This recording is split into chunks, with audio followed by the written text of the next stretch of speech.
Hey guys, today we'll be learning biological classification. I'll be uploading videos in parts for each and every topic. This concept is very important in terms of board exams as well as NEET. A lot of questions from this unit are conceptual and hence need to be understood very well. So let's get started. Across the world, there are more than 1.5 million species and hence it is very necessary to classify these organisms into different groups.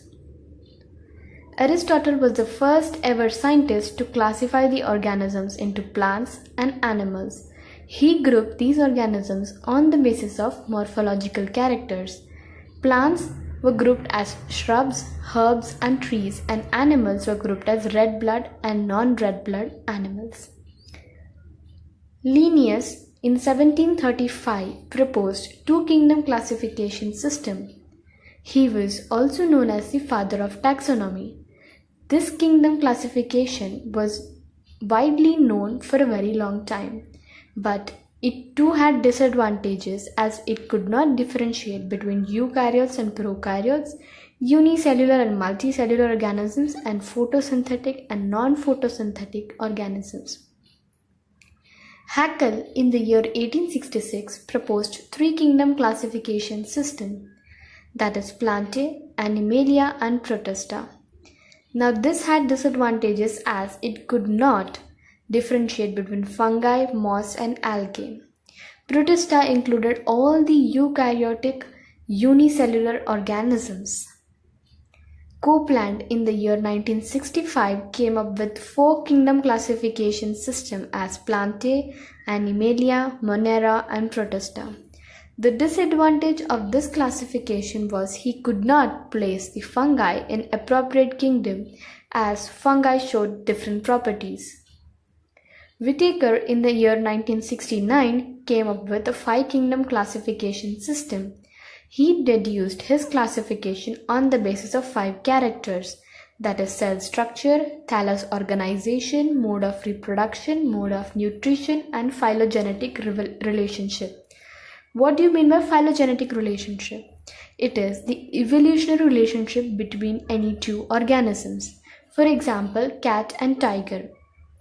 These two belong to the same family because they showed a similarity in their metabolic processes and their physical properties, and hence it is termed as phylogenetic relationship between two organisms.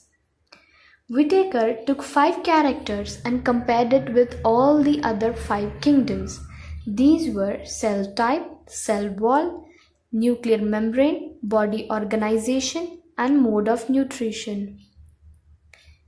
Now, in cell type, under kingdom Monera, we could see it is prokaryotic cellular in nature.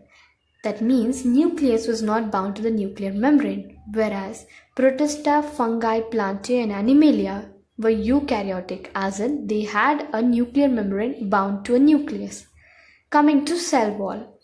In Monera, the cell wall was composed of polysaccharides and amino acids as it was the primitive organisms to exist.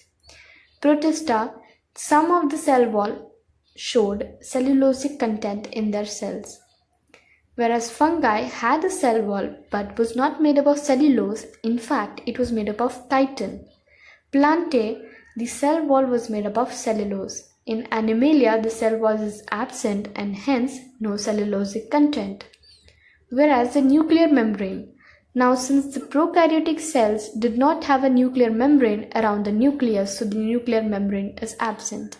Whereas in all the eukaryotic organisms, the nuclear membrane was bound to a nucleus and hence it is present.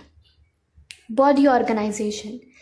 In Monera and Protista, since these were primitive organisms, the cellular level of organization was observed. Whereas fungi, you could see multicellular and in some species you could see loose tissues. Whereas in plant and Animalia, you could see a tissue level to an organ level development. Mode of nutrition. In Monera, it was autotrophic, heterotrophic and chemosynthesis, and photosynthesis was also observed among a lot of organisms, whereas in Protista you could see mainly autotrophic and heterotrophic in nature.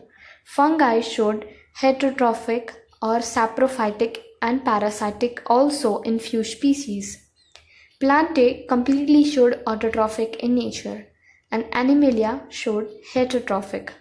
Autotrophic meaning the food was obtained from the photosynthesis by using sunlight, water, and air, whereas heterotrophic means depending upon the autotrophic organisms for the mode of food.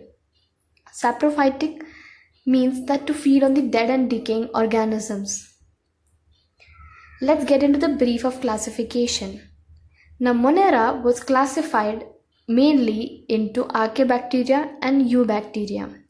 Protista was classified into three: animal-like, plant-like, and fungi-like. For example of animal-like, we have protozoa, plant-like algae is the example, and fungi-like the example is slime molds.